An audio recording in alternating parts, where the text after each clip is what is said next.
This episode of the Multi-Point Inspection Podcast is brought to you by Vesperio. Vesperio's Performance Academy offers custom-tailored solutions for service advisors and leaders. From the people who help you know your competition, InteliChek presents the Multi-Point Inspection Podcast.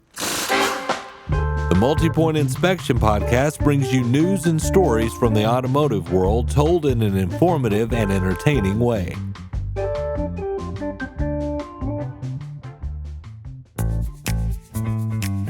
Last year, Goninen of WrenchWay conducted a technician survey in order to gauge issues such as the important factors technicians consider when looking for a job, their current satisfaction levels, and where they feel improvements can be made.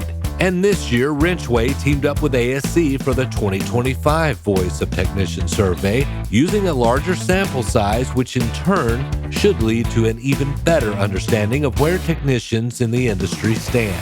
So in this long overdue return to the Multi-Point Inspection Podcast, Jay breaks down the 2025 Voice of Technician survey and how it compares to last year's. My name is Jay Goninen. I am the co-founder and president of WrenchWay.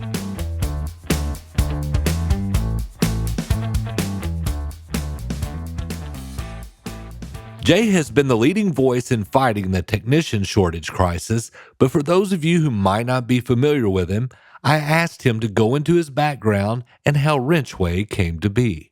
As I mentioned, my name's Jay Goninen. I have spent my entire life in the automotive and diesel industries.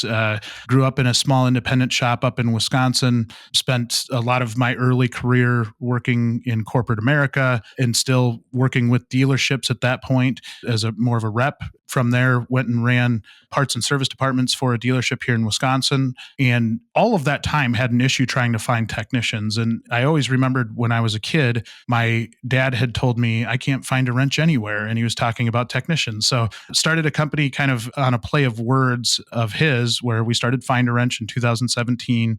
That grew pretty quick. One of the issues we had with it was, one, there aren't enough people in the industry. And two, I don't think we were actually fixing or working to fix the industry. And we were probably more of a duct tape approach of that traditional recruiting. And so I took on a business partner in 2020. We launched WrenchWay and wanted to really give technicians the ability to do their due diligence on a shop. And so we have a job board that is kind of similar to Zillow, right? Like we kind of want to give that information to a technician so they can make an educated decision on where they fit or where they feel like they fit. And that part grew. And one of the things that we did, and I want to say this was 2021, had built something called School Assist. And this was really core to our mission of promoting and improving technician careers, in that we didn't want to just take one technician from one shop and go to another. We wanted to bring more in and keep the ones that we already have, right? I think that's more of a long-term, long-view solution to our industry. And so School Assist was a big portion of that, and now is the fastest growing part of our platform. But what School Assist is basically a way for both high schools and post-secondary technical schools to be able to ask for things. A lot of them have budget constraints, they have time constraints, they have a bunch of daily fires that they have to put out, and their industry relationships can fall by the wayside as a result. And so with School Assist on WrenchWay, we allow schools to ask for whatever it is that they need. If they need somebody to come speak to their class, if they need a donation of some type. And a lot of times you hear donation from a shop's perspective and you're like, ooh, that sounds expensive.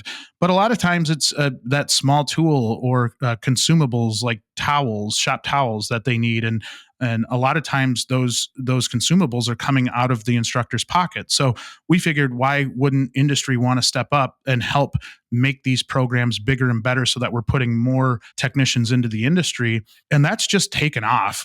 We've got some great OEM relationships.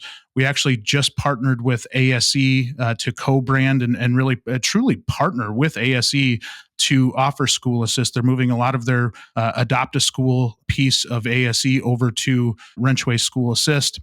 And it's been really, really cool to see that part grow as much as we have, because I think we are attacking the core issue of our industry, and partnering up with ASE and the OEMs that we has just been phenomenal, right? We've got some great relationships, and I think we're finally starting to move the needle in the right direction. A lot of opportunities to continue to grow, but I think we're moving in the right direction.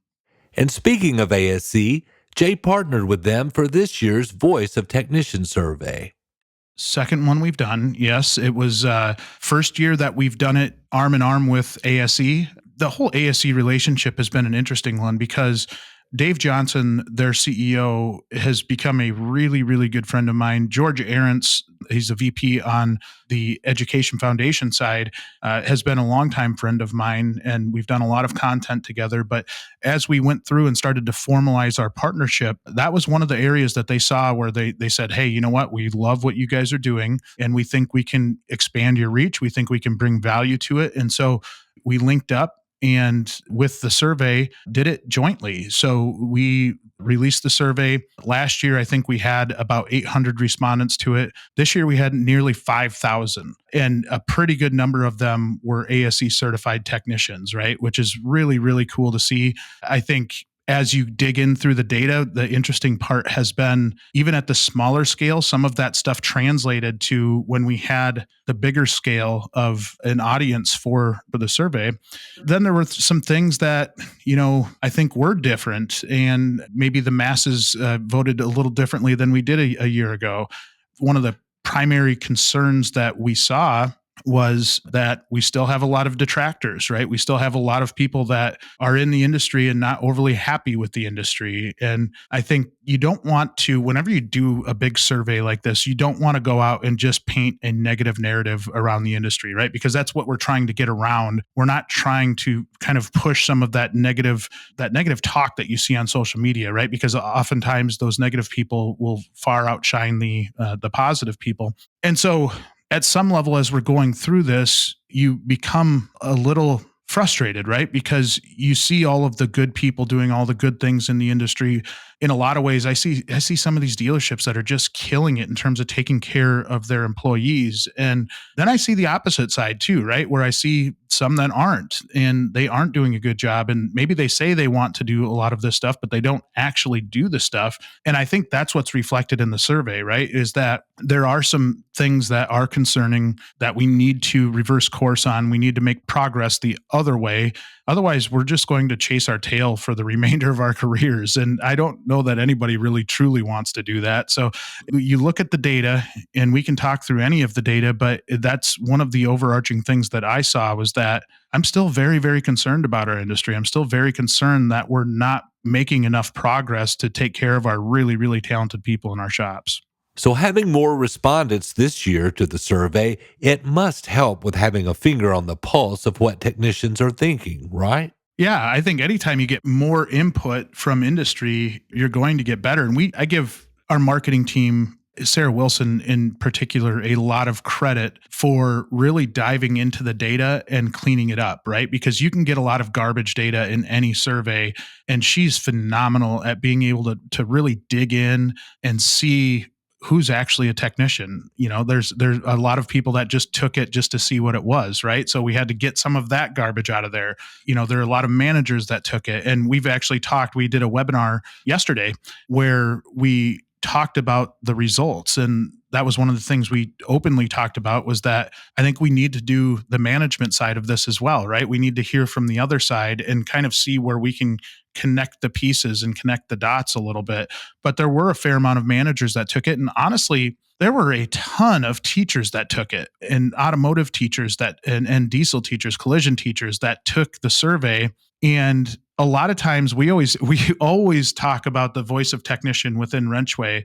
One of the things we need to do a better job at is hearing from the voice of teacher, right? Because if that's who's developing our next generation. That's who's bringing in the new talent. And we have a huge shortage on that side as well. It's tough to find teachers right now that teach technical skills such as automotive. And so as we do this, and I'm sure each and every year we do this, we're going to learn more and more about how to get better quality and how to get more specific to a job title, so that we can really pull out all of the information we need to help educate the industry. And that's what it's meant to do, right? Like we're doing this surveying to help educate the industry and hopefully drive some folks to look in the mirror and say, okay, if these are common technician complaints, what are we doing to address them? What are we doing to get better at them as a dealership? And, I think if somebody were to read through this report and immediately get defensive, it's not going to work, right? You have to have an open mind, read through the report, and truly sit down and think about, like, are we good at this or do we suck at this? And it's okay if you suck at it, but we've got to get better at it, right? We as a dealership have to get better at it. And until we can do that a little bit more, I think we'll continue to struggle with this. But my hope is that each year we do this survey, we just start to see a little growth in the right direction, right? Maybe a little bit more of a positive narrative from our technician community to be able to tell us and give us feedback that, hey, we might not be perfect, but at least we're heading in the right direction. And we didn't quite get that this year, right? I think we went backwards, which is again, very frustrating.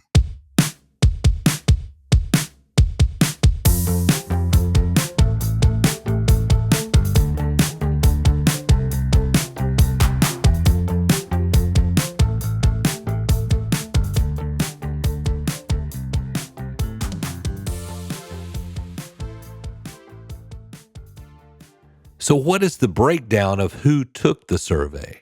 55% technicians. And actually, I'm going to roll that back here just a second. So over half of the respondents were technicians, right? 43% being automotive technicians, 11% being diesel technicians. One of the things that we know we've got to do in the future is grow that collision side as well. We need to hear more from the collision side. So that's something we're actively working on. And so in the overall scope of job role, there were 21% of instructors. I mentioned that earlier, that there were a lot of instructors that responded. And I think a lot of them were technicians at one point, right? So they not only had that technical aptitude of being on a shop floor, but then they also have the ability to see how their students are treated after they go into a role. So their feedback is very, very, very important. We did have another 14% that were managers. And then again, our collision side, we've really, really got to grow because that was only 1% of the respondents. And again, we're working with partnerships right now to be able to grow that audience as well. But yeah, that was kind of the scope, or as far as the demographic in terms of who actually responded to the survey. Having spent 13 years in the collision side of the industry myself, I asked Jay to speak a little more to that demographic. I think we need to hear more of their voices out there. And I've spoken just this year at a couple of collision conferences, and they have a lot to say, right? And I think that's where we're hoping that we're that kind of that safe spot where they can give feedback and they can give honest opinions without the threat of maybe being fired or being reprimanded for giving their honest opinions. And again, that one voice might not seem like a lot. Like when you go as a technician and fill out the survey, might not seem like a lot. But what it helps us with is be able to identify some trends, right? We're able to look at a broad scope of technicians and say, hey, you know what? Something like pay, right? Like this is always a conversation and a debate on whether flat rate is a good pay system. And it's a really, really hot topic. I don't think it's going away anytime soon, right? Like I think there are a lot of technicians that really like flat rate pay.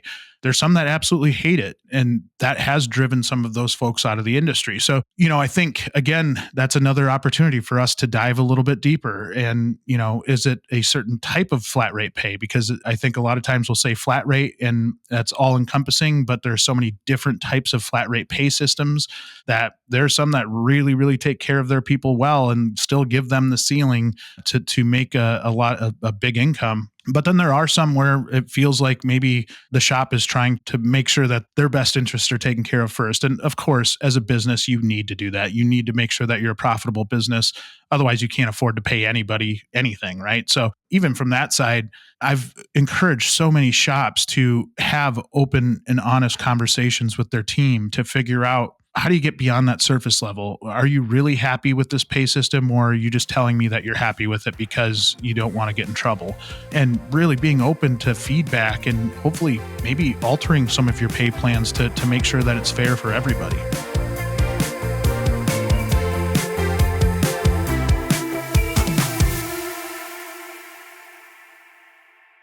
Pay is still the number one thing that techs look for in their careers. But what are some of the other things that are must-haves for technicians going into 2025? The way that we talk about this is that you could have the greatest benefits in the world, but if your pay is terrible, you're not going to get that really good quality employee that you're looking for, right? So when we do the survey, we're asking, other than pay, what are things that you look for in a shop? Because pay is still number one. People have to take care of their families. And, if they're not able to on your salary, then all the benefits in the world aren't going to make a difference.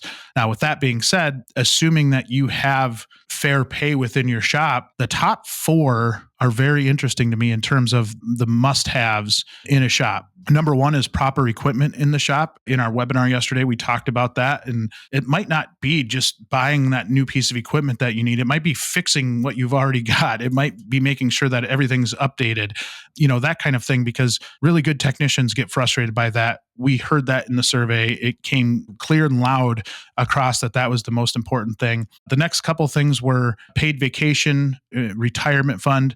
Paid vacation, I think, is something that you're seeing more and more importance behind. And I think when I talk to technicians directly, this isn't in the survey results, but this is something that I feel strongly about, that the old school system of you get a week after your first year, and then that you get that 1 week until 5 years. And then after that, you get 2 years, and then 10 years, you get 3 weeks. I think that's a bit antiquated, right? Like, I don't think that somebody's going to look at that and say, that's a really, really good opportunity if I get a week of vacation after a year. And I even look at it from a personal standpoint, right? I've got a 7-year-old son. He's got a Christmas concert next week. Like, I'm going to take off for that Christmas concert. And I think that might have changed over the years, because growing up in a shop, my dad owns a small independent shop up here in Wisconsin. I don't think he probably would have, right? I don't know that he would have taken off for my Christmas concert. So that's a change in mentality. And I mentioned George Ahrens earlier, but one of my favorite sayings of George that George has is that, in his words, us gray hairs and no hairs, we live to work, and this younger generation works to live. And he always ends it by saying, and they might have it right. And I love his perspective on it, because I think that flexibility has become a really, really big piece, especially coming out of COVID, when a lot of automotive technicians or diesel technicians saw that their friends were working from home, and that they at times probably had a lot of flexibility. And they're sitting there saying, okay, we still have to go in the shop every single day, and we have zero flexibility. And, one other story I'll share with you is, like, growing up in a shop, if you had to leave to get a haircut or take a doctor's appointment, it wasn't even a management push thing. It was a cultural thing, like an industry cultural thing, where you would get so much crap for leaving to go to an appointment that you just never scheduled anything during the day. And a lot of times you just don't have time on your off hours to be able to get to everything you need to get to. And especially for some of these dealership techs that are working 6 days a week and 10 hours a day, that they just don't have time. They need to take a little bit of time out of their really, really busy schedules over the course of a year to be able to take care of their family stuff, their at-home stuff. So just a quick story there. Of the 5,000 people who took the survey, a whopping 62% of them have worked in the industry for 21 plus years. Yeah, that was another kind of trend that we saw that is concerning, right? Because what does that tell you? That's very similar to what the industry as a whole, if I can say that, we're aging. Like, our average age of a tech is over 40 years now, average, right? And it feels like that's trending upward because we're not getting enough people coming into the industry. And the crazy part is, this is where I do think those really good conversations, those candid conversations have to happen. Because if you've got a baby boomer or a Gen Xer talking to a Gen Zer, you need to get on the same page at some level, because that Gen Zers or younger millennials who you're trying to attract to your business right now. So getting on the same page, and not just the baby boomer getting on the same page as the millennial, but the millennial getting on the same page as the baby boomer, right? Like, we still have businesses to run. We still have to be productive. And I have that internal fight even with myself in owning some businesses, that you want to take care of your people as much as you can. And I think most people do, but at what price, right? I look at like health insurance right now. Health insurance is astronomically expensive. And I think all businesses would love to say, hey, we'll take care of your insurance, But from a profitability standpoint, it absolutely kills your profit. And if you want to invest in that business and make it grow and make it better, you have to toe the line there. And so I think, one of the common complaints that technicians have, and this was again another thing that came out in the survey, was that they don't get communicated well with, right? And they struggle to get on the same page. And something that sounds so simple and so easy is one of the biggest struggles we have in our industry. And I look at that exact scenario as a really good opportunity for a business leader to be able to sit down with their people and explain the profitability side, right? And explain why it's important and why do we judge you on your production, your productivity, and how many hours you're putting out? Well, because it's core to our business that you're successful. And so laying it out, and I think my favorite leaders are ones that aren't afraid to share a P&L, and they're not afraid to sit down and explain what the lines mean on that P&L. And I think a lot of times business leaders won't do that because they're concerned that somebody's going to see how much money they're making and they're going to automatically assume like, oh my goodness, this person's just, they're selfish, they're taking care of themselves. And at some level that can be true, right? Like you go into business for a reason. You're not going into business to, as a charity.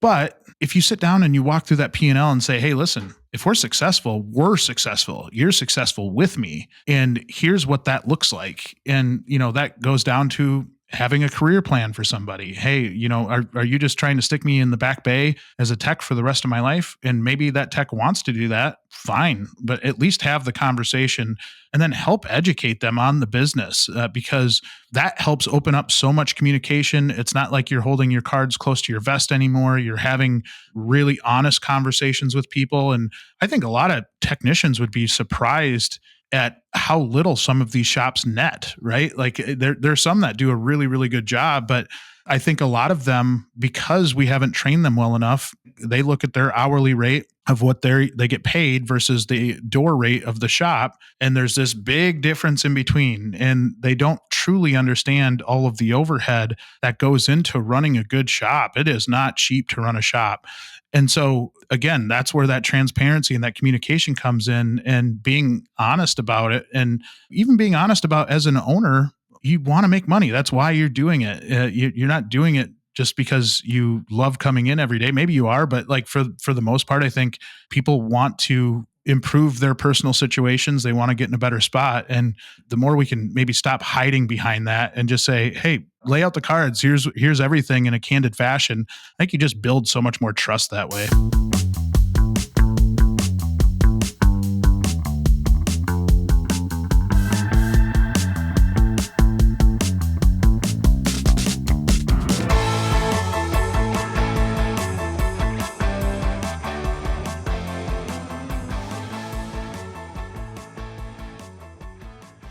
Always a hot topic, the survey asked participants about pay structure, flat rate versus hourly or salary.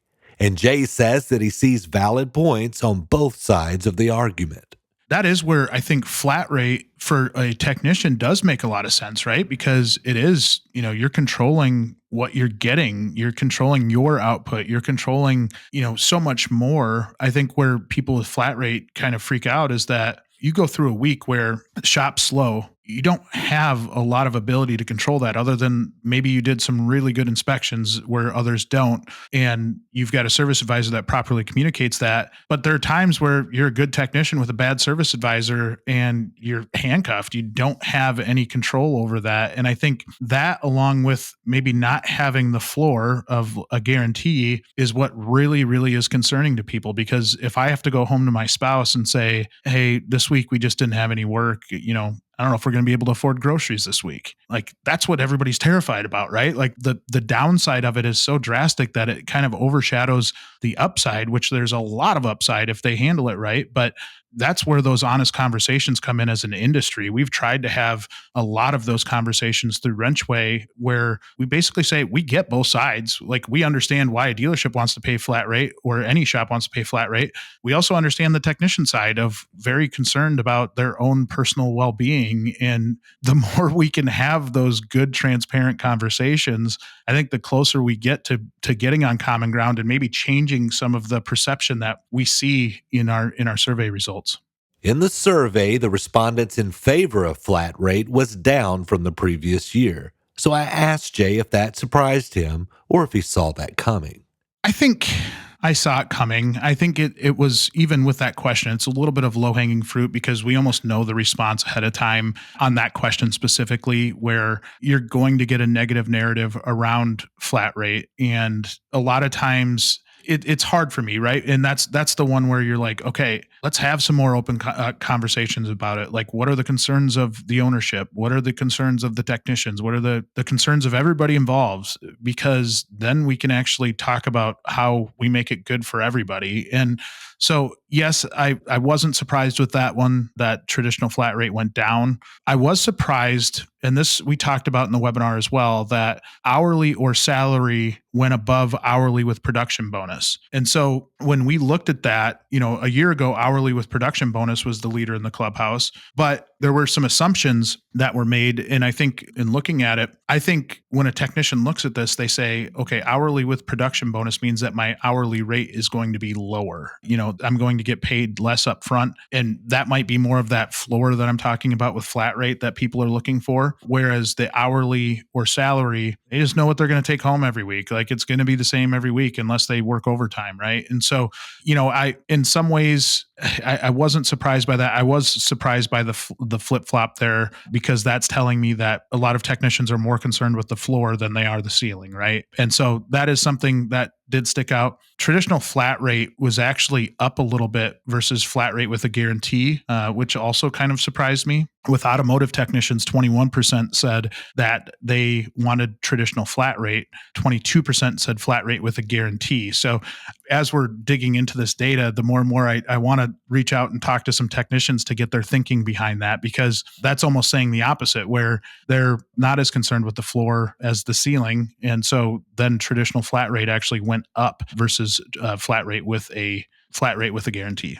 Jay says that he understands why shops shy away from paying hourly, but he makes the point that sometimes it is more nuanced than a one-size-fits-all solution, and that shops should look at the pay structure on more of a case-by-case basis. There's concern if a technician wants to only work hourly because they think they're going to milk it. And I think a lot of owners have been burnt by people that have milked it, right?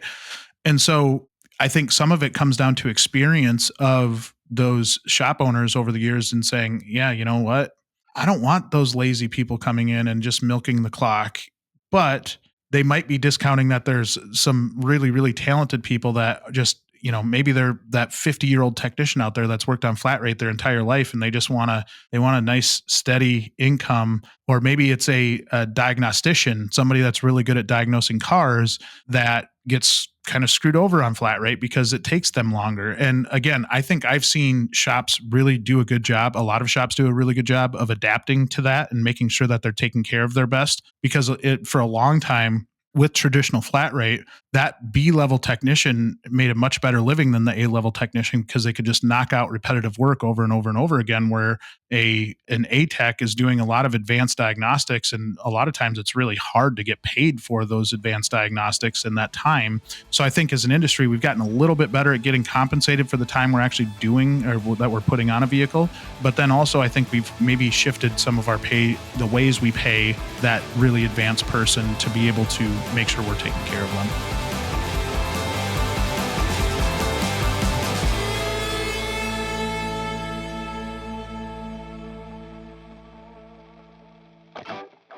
One question on the survey asked technicians for their preferred work schedule. So to walk you through this, we asked preferred work schedule of technicians, and 4 days at 4 tens, right, was at 32%.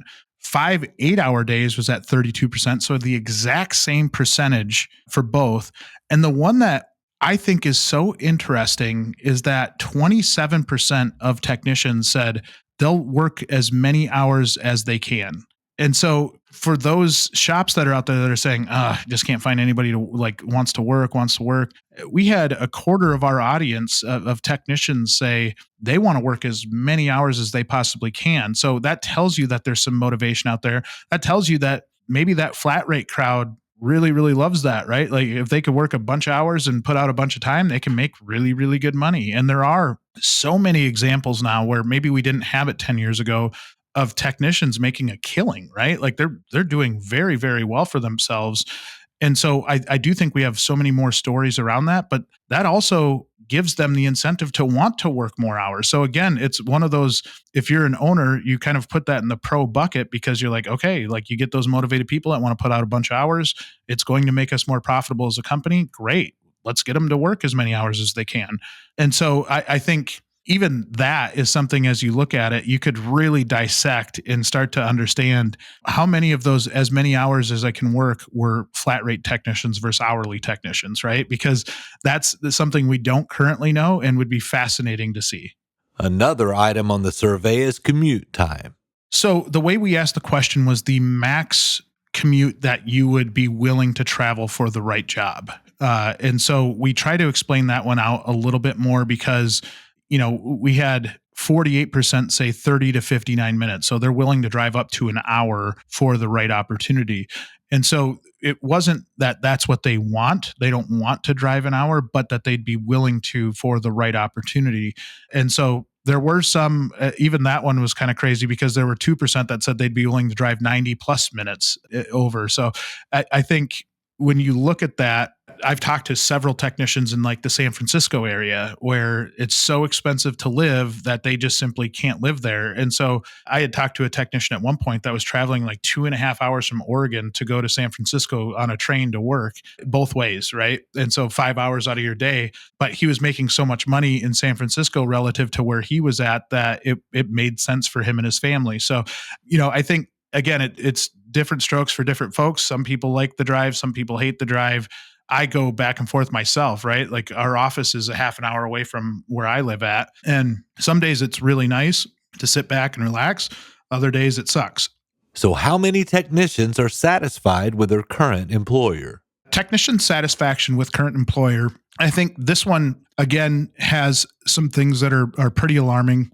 About a quarter of technicians said that their shops help out local schools. Not all that great. We talk about communication consistently, and one of the biggest concerns in our industry is that shop leadership doesn't communicate well with technicians. And so we saw that in the survey. Only 34% of technicians said that their leadership communicates effectively with them, and that's actually down 13% from last year. So again, we're not moving in the right direction. And that's a big concern, right? Like that stinks. Like we need to get better at it. It's really easy to say we're going to get better at communication, but sometimes it's just really hard to do. And then there's the Net Promoter Score. I think most people are somewhat familiar with Net Promoter Score, but the promoters are ranked 9 and 10 that they would recommend the industry to one of their peers or to somebody outside the industry. And so we only had 10% of automotive technicians say that they would recommend this industry. We had 22%, which was down 10%, that were passive, 7 or 8. 68% ranked at 1 to 6, which is plus 10%, meaning that they would not recommend this industry to a friend or family member. And so the fact that that's gone down that much, the detractors have increased, is obviously a huge, huge concern. We need our best and brightest to speak positively about this industry. And right now we're having a tough time with that. And we really, really need to look at ourselves in the mirror and figure out how we go about that differently.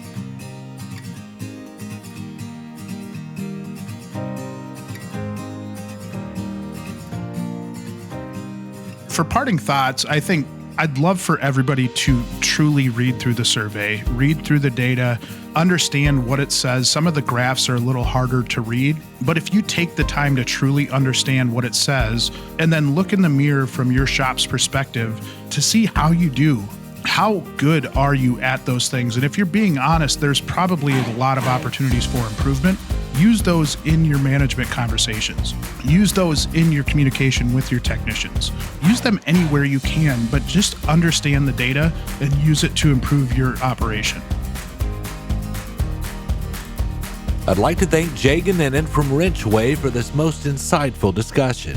You can download the survey in its entirety at WrenchWay.com. You can find the Multi-Point Inspection Podcast on Apple Podcasts, Amazon, Spotify, or wherever you listen to podcasts. And be sure to subscribe and give us a 5-star rating. It helps with the algorithm thingy. Executive producers for the Multi-Point Inspection Podcast are Melissa Marlette and Joe Gibson. It is written, produced, and narrated by me, Brandon Barnett. This episode's featured music is Wild Wild Midwest by Lindo.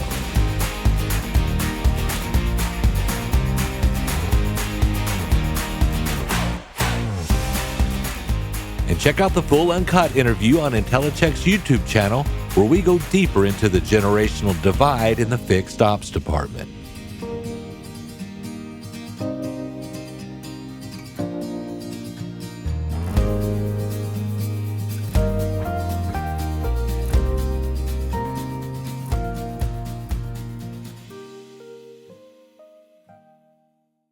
This episode was made possible thanks to a proud partnership with Vesperio, which provides tailored solutions to ignite automotive dealership fixed operations, performance, and profit.